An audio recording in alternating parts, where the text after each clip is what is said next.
Vinga, som-hi. Concentració, velocitat. Sóc una bala.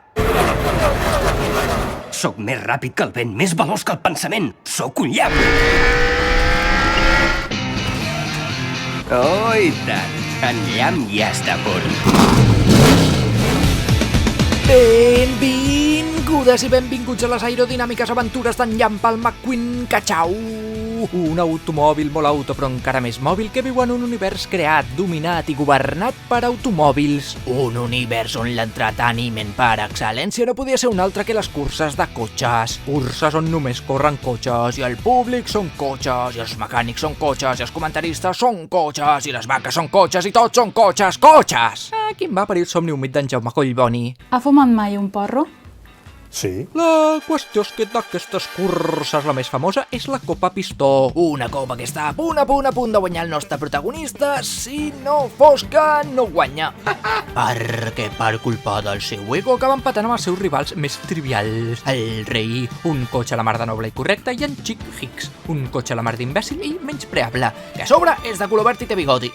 No ho sé, traieu vosaltres les vostres pròpies conclusions. Larga vida a Vox. I de conclusions va l'assumpte, perquè per concloure qui es queda amb la copa decideixen fer una nova cursa d'aquí una setmana. Així, sense perdre un segon any, ja mentre dins del seu camió de transport, no analitzarem això morfològicament, i comencen a fer via fins a Califòrnia. Un camí llarg on de nou l'ego d'en McQueen sembla estar per sobre dels drets humans i de les normes de circulació.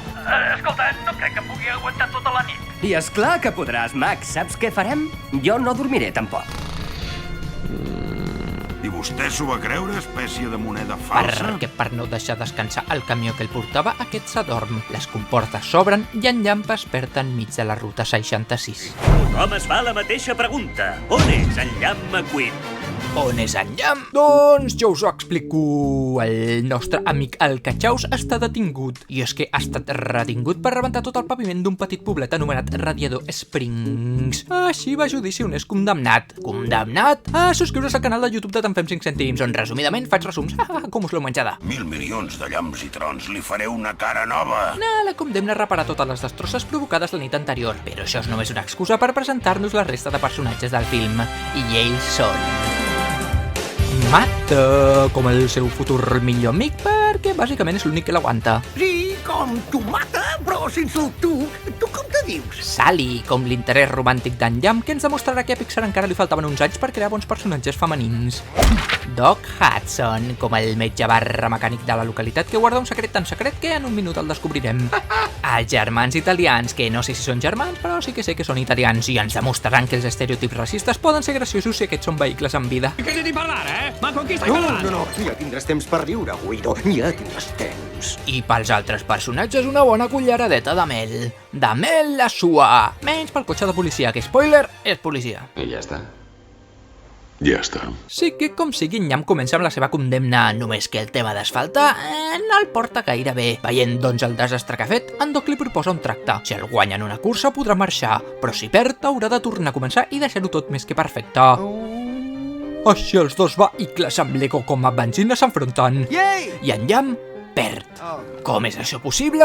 Doncs per un principi bàsic de la conducció, que fixa't tu si està en principi tan bàsic que hauré de demanar ajuda per respondre'l.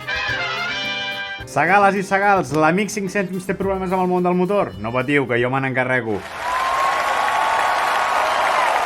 Perquè en Doc ens demostra el poder de l'oversteering, entrant un revolt girant les rodes en el sentit contrari, per així mantenir-se a pista i no menjar-se uns cactus, com l'amic Cachau. Amb aquesta derrota, en Llamp es posa les piles i deixa el carrer millor asfaltat que l'AP7, tot i que no és que sigui massa complicat. Els dies passen i veiem com el nostre protagonista cada vegada està més còmode, sent més amic dels seus amics, sent més interessat pels seus interessos, i és aquí on la Sally ens posa en context de la història del poble, una localitat que era un gran punt de referència per a viatjants, però que a poc va anar quedant oblidada per culpa de la construcció de la nova autopista. Que l'alcalde és un fill de puta. Oblidada, però amb un fort amacle de fons.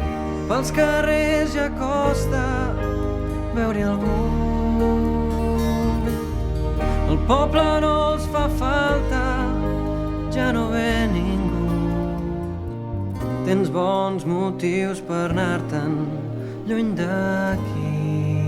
Bé, però molta historieta, molt de text, i aquí el que volem és veure conflicte, volem veure cotxes brum brum. I és que tot el que té de bo en Doc conduint ho té de dolent intentant amagar secrets, perquè és aquí on es descobreix el pastís de l'engany. I és que en Doc havia estat un gran corredor que havia guanyat 3 copes pistó, però que a causa d'un accident el van obligar a plegar de la competició.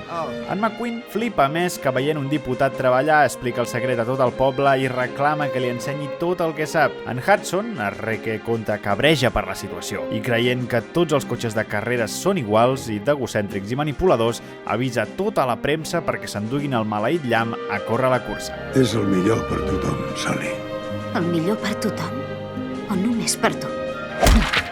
I així, en McQueen, catxau, marxa. I tothom es posa trist. Tothom menys el capitalisme, perquè per fi arriba el dia de la cursa, arriba el dia d'escollir a un nou campió. Els llums s'apaguen i els motors s'encenen, però qui no acaba de rotllar és en McQueen, que està desconcentrat i poc motivat. Poc motivat fins que...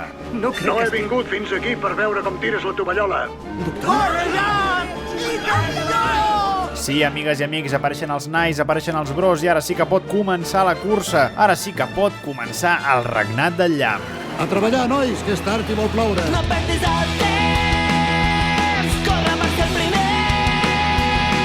Just empara el camí, acabaré patint, però més lluny me n'aniré.